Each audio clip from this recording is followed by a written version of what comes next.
One of the top questions I get hands down is about paint color and what to paint and how to paint your house.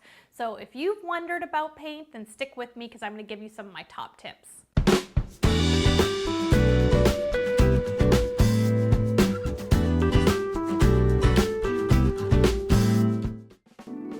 My first tip is to look at your home and decide, is it open concept or is it separate rooms? The reason I say this is if your home is an open concept home, one of my best tips and what I've personally done is to paint all one color.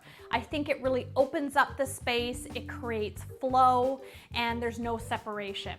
Now, if your space is not an open concept and you've got more of separate rooms, you can still do this and paint it all one color, but I think you have a bit more flexibility in playing with color in those separate rooms. And a tip with that is you could do a similar color in a different shade. So say you were doing a gray in your living room, you could go with a darker gray in the separate den or dining room. My second tip is be open to dark colors. And I say this as someone who loves white so much and suggests a lot of white when I do color consultations. But moving into 2017, you are gonna see so much dark paint and I love it. Actually, 2017's color of the year with Benjamin Moore is actually a very dark, black, almost purple color, and it's gorgeous. So it can be a bit intimidating though. How do you use it? Think of it in small spaces. I really like dark colors in a bathroom. I think it can look great cozy in a bedroom. If you have a den, that's a great place to try the dark colors.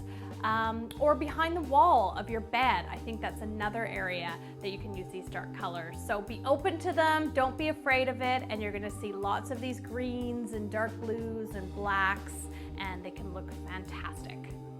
Tip number 3 is don't be afraid to paint wood. Now I know this is stereotyping, but men usually don't like it when I suggest this and women love it. But let me explain myself here. So painting out wood can make such a huge difference and be a fraction of the cost of some other choices. Like if you have a kitchen you don't love anymore, but the kitchen cabinets are still good quality, think about painting it. I don't suggest you paint it yourself because it can be a pretty big task. I would suggest having someone come in and they'll actually spray it for you, but it can look like a whole new kitchen. Also, if you have just some dated paneling or wood baseboards, painting them is such a great option and makes a huge difference.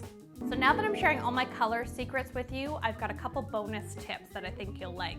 The first one is think matte.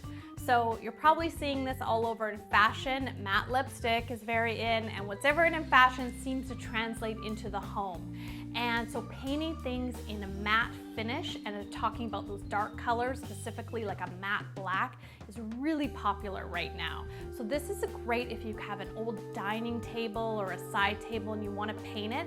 Think about painting it instead of the high gloss that we were all doing the last few years. Think about painting it in a matte, and it'll just really update it and make it contemporary and fun. And my second bonus tip is about your ceiling. Now, most people paint their ceiling white, which I can understand this. It's easy to do and it's pretty safe. And you absolutely can do that. But a great tip is to paint it a same color as your walls, but just do it either like a half or quarter tint. So for example, if you have a gray wall or a blue wall, take that same color and get your painter to actually mix up that color at just a lesser tint and put that on the ceiling. It'll really give the illusion of a larger and taller wall, and it'll look beautiful and seamless together. So now that you're inspired to paint, I know it can be still super overwhelming to know what actual color to use on the wall. So what I've done for you is included a freebie of all my favorite colors, and you can link to that below. So I hope that you liked this video. If you did, please like it, make sure you subscribe, and I'd love it if you could share it with your family and friends. And remember to hop on over to karladreyerdesign.com because I do send out a weekly newsletter with tips and tricks on decor and design that I only share over email. So I'll see you there.